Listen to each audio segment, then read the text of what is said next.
There is gratitude for all US help. They can't pretend this is working. Його броня на сьогоднішній момент абсолютно недостатня, вона не захищає екіпаж. Насправді на сьогоднішній момент це війна дронів. Тепер, коли виїжджає танк, його завжди намагаються вразити. Ціль номер один. Ціль номер один. На полі бою, виходить. Osiągi wozu w terenie?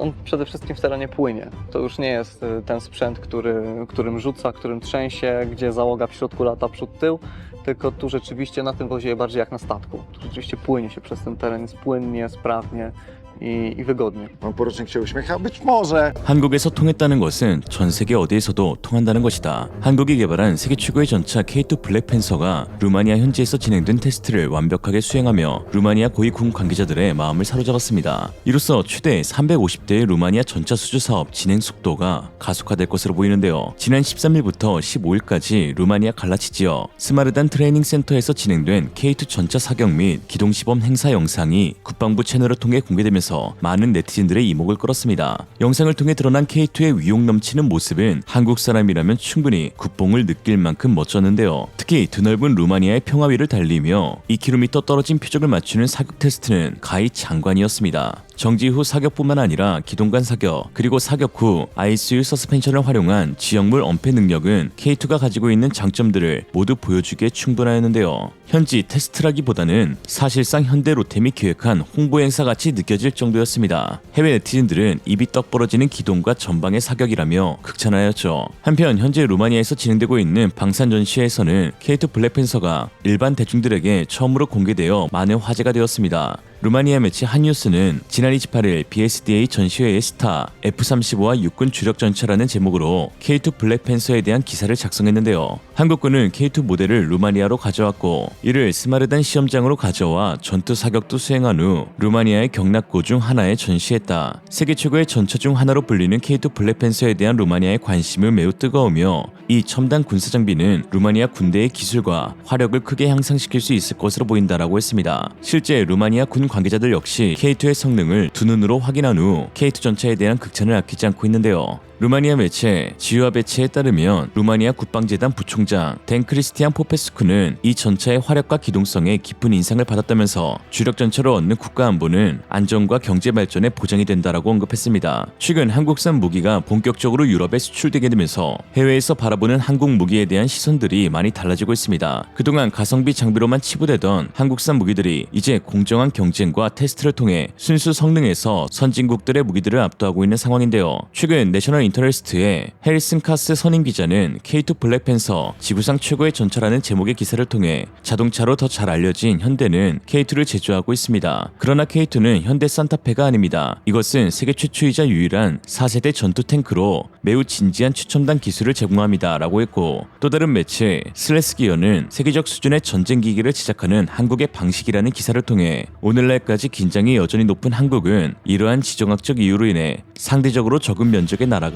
세계에서 가장 정교한 군사기술을 개발할 수 있게 되었다. 그리고 그것은 한국이 세계에서 가장 효과적인 현대식 군용 탱크인 K2 블랙팬서를 출시하기 시작하면서 정점에 달했다라고 했습니다. 한편 이런 상황 가운데 최근 한국산 장비들이 세계시장 점유율에서 1위를 기록하고 있다는 기분 좋은 소식이 전해졌는데요. 이제 한국산 장비는 전 세계에서 가장 많이 사용되고 있는 무기가 되고 있습니다. 20일 영국 군 정보업체 제인스에 따르면 2032년까지 체결된 계약하에 한국의 대형 방산업체 비포 기업들의 주요 수출 품목들이 세계시장 점유율에서 1, 2위를 차지할 것이라는 분석을 내놨습니다. 특히 전쟁의 신으로 불리며 이 시대 최고의 화력체계로 꼽히는 자주포 부문에서는 하나에어로스페이스의 K9이 2032년 63.8%의 시장 점유율을 달성할 것이라고 했는데요. 현재까지 한국, 폴란드, 루마니아, 노르웨이, 이집트, 호주, 핀란드, 에스토니아, 이라크 등 9개국에서 약 4,000대 가량 운용 중에 있습니다. 중거리 지대공 미사일의 경우 2032년에는 LIG 넥스원의 천궁2가 27.5%의 시장 점유율로 세계 1위를 차지할 것이라고 예상되고 있는데요.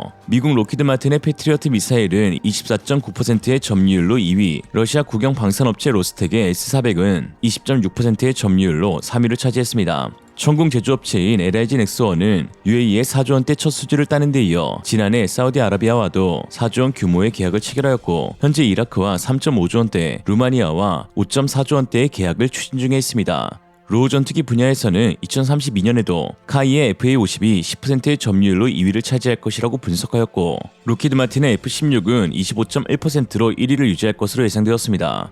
주력 전차 부문에서는 현대 로템의 K2가 시장 점유율 19.2%로 2위를 차지할 것이라고 예상되고 있는데요. 세계 1위 점유율을 기록하고 있는 미국 제너럴 다이내믹스의 에이브람스 전차가 22.1%로 소폭 앞설 것으로 예상되고 있지만, 현재 우크라이나 전에서 드러난 에이브람스의 한계로 순위는 언제든지 뒤바뀔 수 있다는 분석입니다. 국가안보의 필수적인 역할을 감당하는 첨단 무기, 자주포화 전차, 그리고 방공 시스템과 전투기 분야에서 한국이 개발하고 제조한 장비들이 전 세계 1, 2위를 다투고 있다는 것은 정말 감히 상상도 못했던 일이었습니다. 특히 최근 러시아와 전쟁을 치르고 있는 우크라이나 전차병들의 충격 폭로를 통해 현재 세계 1위 점유율을 차지하고 있는 미국의 M1 에이브람스에 대한 재평가가 이루어지고 있는데요. 가장 뛰어난 파괴력과 방호력을 지닌 것으로 평가받아왔던 에이브람스가 실제 전쟁에서는 가장 형편없는 무기로 전락하고 있다는 것입니다. 지난 30일 CNN에 따르면 우크라이나 군인들은 미국이 공급한 M1 전차가 러시아의 제일 공격 타겟이 되었다고 말한다라는 기사를 보도했습니다. 과연 어떻게 된 것일까요? 한번 보시죠.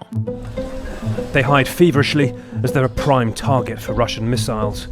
But if Moscow knew the trouble these US-supplied Abrams tanks are causing Ukraine, they might not bother and let them keep them.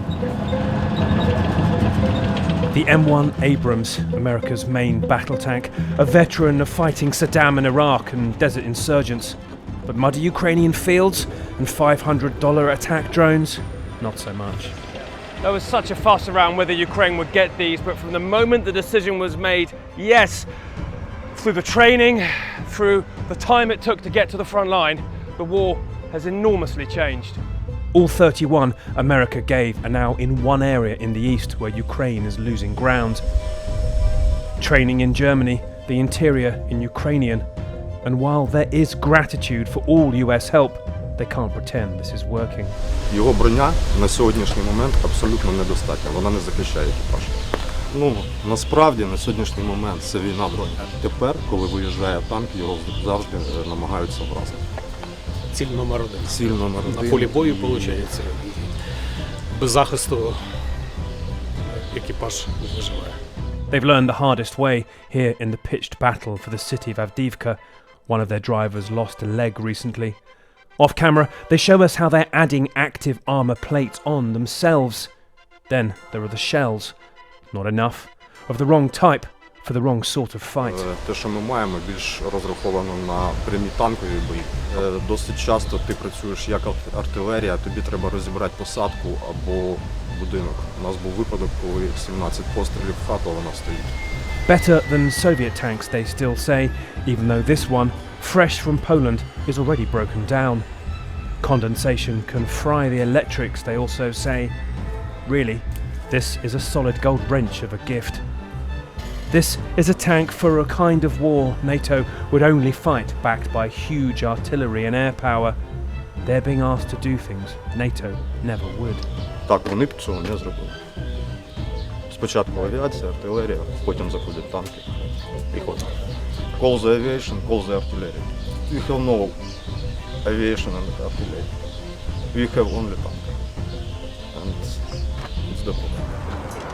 One Abrams was captured and paraded in Red Square recently. The crew here joke, at least the Russians managed to tow it away. They've been struggling as these are so heavy. 사실 M1 에이브람스 전차는 걸프전, 아프가니스탄전, 이라크전 등 단연간 수많은 전투에 참여하여 압도적인 실전 기록을 자랑하고 있는 세계 최고의 전차임이 분명한데요.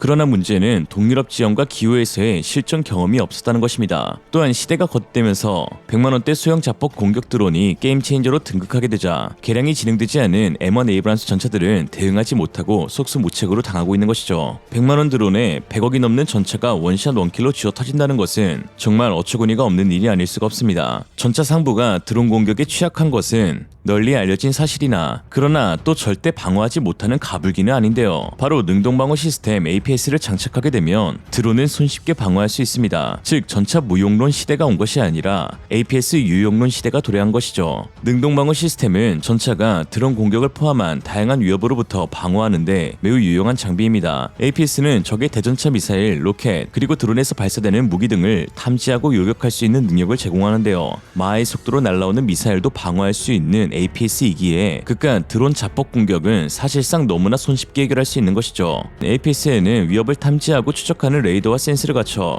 탐지된 위협에 대해 병사의 관여 없이 자동으로 요격 장치를 발사하여 미사일이나 로켓을 공중에서 파괴합니다. 또한 최근에는 드론, 제민 등과 같은 전자전 기능도 갖추고 있어 굳이 요격하지 않고도 드론의 통신을 방해하거나 교란하여 무력화시킬 수가 있죠. 그럼 에이브람스의 APS를 달면 끝이 아니냐? 네, 맞습니다. 다만 그게 쉽지가 않다는 것입니다. 에이브람스는 구형 기준으로만 따져도 전투 중량이 70톤 이상에 달하는 매우 무거운 장비인데요. 이러한 높은 중량으로 인해 동유럽의 질척거리는 지형 위 기동의 어려움을 겪고 있는데 트로피 APS의 경우 자체 무게만 820kg에 달하고 내부 센서와 레이더 장비 등을 통합하게 될 경우 무게가 무려 74톤에 달하게 됩니다. 가뜩이나 무거운 에이브람스를 두고 현재 미국에서는 10톤은 줄여야 동유럽에 적합하다며 기존 M1 SEP V4 개량 계획을 모두 폐기하고 새로운 전차 개발에 뛰어들고 있는 와중에 현재 에이브람스 전차의 APS를 단다 한들 동유럽 지형에서는 절대적으로 부적합한 전차가 될 수밖에 없다는 것이죠. 호주가 도입한 독일 라인멘탈 폭서 차륜형 장갑차 역시 이와 비슷한 문제를 겪고 있는데요. 포탑의 무게가 너무 무거워 기동력 저하의 문제를 겪고 있는 상황에 이스라엘 아이언피스트 APS 장착이 불가능하다는 결과가 도출되었고 이에 호주 국방부는 폭서 개량 사업을 우려 사업에 포함시키기도 했습니다. 즉 한마디로 현재 전 세계의 화약고이자 전 세계에서 가장 많은 무기를 수입하고 있는 동유럽 국가들에게 전차를 팔기 위해서는 중량이 가벼워 높은 주행 능력을 지니면서 언덕이나 늪지와 같은 험지를 돌파할 수 있는 기동력을 갖췄고 거기다가 드론이나 맨패스 공격에 대응할 수 있는 첨단 APS 장비를 갖추면서도 합리적인 가격과 현지 생산이라는 조건을 제시할 수 있는 전차여야 한다는 것인데요.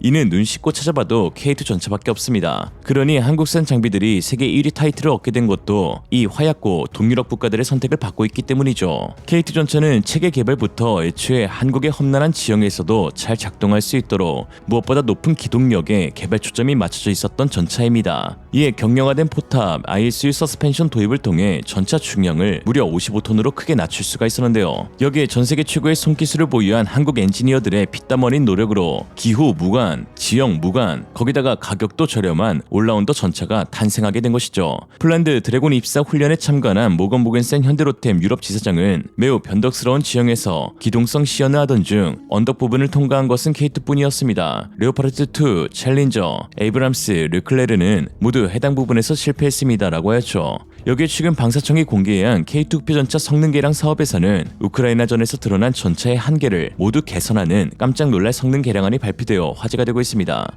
K2 전차 성능 개량 사업이라는 명칭으로 기동사업부 전차사업팀에서 추진하는 계획에서는 적, 대전차 미사일과 드론 공격 등의 효과적 대응이 가능한 복합 능동 방어장치 장차, 도시 지역과 산악 지역에서 작전 수행간, 승무원 관측 능력 향상을 위한 360도 전장 상황 인식장치 개발, 인공지능 기반 원격 사격 통제 체계 장착을 통한 전투력 향상 등이 포함되었습니다. 한마디로 현재 약점으로 불리는 부분을 모두 보완하겠다는 것이죠. 특히 현재 이스라엘이 독점하고 있는 능동방어 체계 APS를 한국은 독자적으로 개발하겠다는 청사진을 내보였는데요. 트로피 APS가 지닌 단점들, 고중량과 고비용을 해결하면서 동급 이상의 성능을 갖춘 한국형 하드킬 APS가 개발되고 있습니다. 지금이야 일부 악플러들에 의해 한국에서 만든 APS가 정상 작동이나 하겠냐 라면서 폄하되고 있지만 사실 우리의 기준이 높아서 그렇지 한국에서 통하면 전 세계에서 통하는 것은 이미 여러 차례 증명되고 있습니다. K2 전차나 K9 자주포, FA50과 천무 등도 수출되기 이전까지만 해도 한국에서 엄청 까였던 것을 생각해보면 전투민족 한국인들을 만족시키기란 얼마나 어려운지, 또 그럼에도 ROC를 통과하고 제작되었다는 것은 그 자체만으로도 얼마나 높은 성능을 지닌 장비라는 것인지 알 수 있는 부분입니다. 오늘의 한 줄 평, 한국에 정착한 한 외국인은 이렇게 말했다. 한국에서 살아남고 있다는 건 강하다는 증거다.